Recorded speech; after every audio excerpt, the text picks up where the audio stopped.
What's up mga kalibak? Magandang araw. Noong nakaraan po nga mga nisid sana kami din sa ilog. Ang problema lang nga po ay sobrang lakas ng hangin, sobrang lamig pa. Kaya nagtamara na magano ay manisid. Kaya dumiretso na kami pa uwi.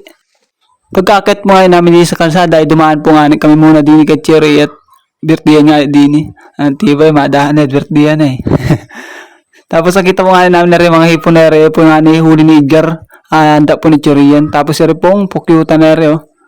Masarap yung pukyutan na nalagyan ng tanlad baga. Gisa yung lasa tanlad. Ano naman ang ginawa niyan. Sabi ni Tabyunan. Sarap po nga ito ano ay yung mga maputi-puti niya na alagyan lang ng konting pulot tapos alagyan konting kalamansi. Ano naman, anong igi ng lasa. Pero po nga ewan ko lang po anong gagawin nila dyan. Medyo may edad na po nga yung ibang part niya ano eh. Ng pukyutan na puwag nila na yan. Ang igi ng lasa niyan. Kaso nga mahirap nga magkuha talaga, magpuag, ay na. Pag nadali talaga sa nguso, ay tuwa sa nguso. Tapos ay, mahirap din magkuha niyan, lalo na pag matataas yung mga ay, inapagkuhaan, ay nako, buwis-buhay din talaga pagkuha niyan. Talaga pag nakisutan ka, pati na madami niyan ay, pwede ka ring lagnatin.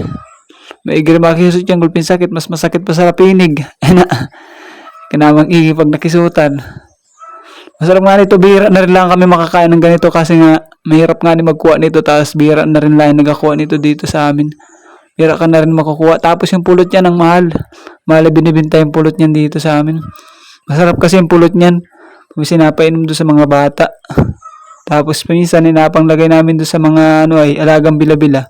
Yung pulot niyan, yun ang inapainom namin dahil matamis nga na yung pulot na yun. Dito nga natanggal nila dun yun sa bahay mismo nung ay bubuyog. Lambot na ito yung mga mapuputi pa. Yan nga yung masarap dyan yung mapuputi na yun, nalagyan lang konting pulot ng ginawa talaga yan. Sabi ni Tabyunan daw ano kaya mga katikim. Pagkadating ko nga po din sa bahay, hindi nga po si Chinards. Nagbigay po nga din ng isda, 2 peraso. Tapos yung iba po nilang isda, dalhin doon nga ni Kichiri. At apang bigay nga ni po ito. Birthday po nga ni Theory. Shoutout pala kay Tunad. Salamat po doon sa isda. At saka kay Chamiri. Shoutout din po sa inyo.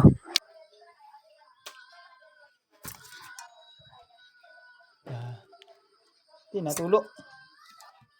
Ito yung buntot. Tapos may isang bait na. Ganyan. Sama na rin natin yan paksiw. Tapos meron pala ang biyod. Ito. Nadurog. Nagayat ng kapatid ko. Pag kayat. Pero yan yung laman loob. Lagyan lang natin ng panamya, bawang, saka luya. Tapos suka. Pagkatapos ko nga dyan masalansan lahat yung mga isda na dala ni Chunads. Yung isda nga yung isda doon ni malapad. Hindi ko alam kung anong tawag doon. Tapos yung isa tulingan na bilog. Tapos dito nga nilagyan ko na nga yan ang pampalasa natin na asin muna ang nilagay natin dyan. Tapos akunin ko pati yun din yung suka. Yung suka nga na ito, yung masarap yung suka na yan yung nabibili lang sa tindahan. Tapos wala nga kami sukan tuba din sa amin. Wala kaming stock. Mahal nga din yung tuba. Yung isang galon ay 100 na wari. 5 bul.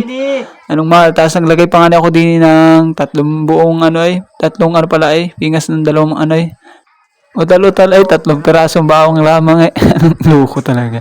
Ayos na nga yan. Tapos yan ay asalang natin at talagyan natin ng konting tubig yan. Ito nga pala yung piniritong bulador yan ay binili namin nung tanghali. Yan ang ulam namin nung tanghali kanina.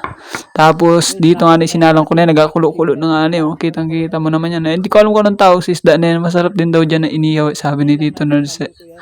Maigi ng lasa Tinuwa ko nga dyan yung biyod. Naduro nga yung iba. Nagayat nga ng kapatid ko. Tinikman ko nga muna dito Initan pa nga yung nguso nung tumikim dyan Maigi talaga ang lasa ng mga biyod Paborito nga ito nung kapatid ko na bunso Pag ito talaga nakakita ng isda na ganito may biyod ay kanya talaga agad yung huwag makakunin at ako magagalit talaga galuko yun.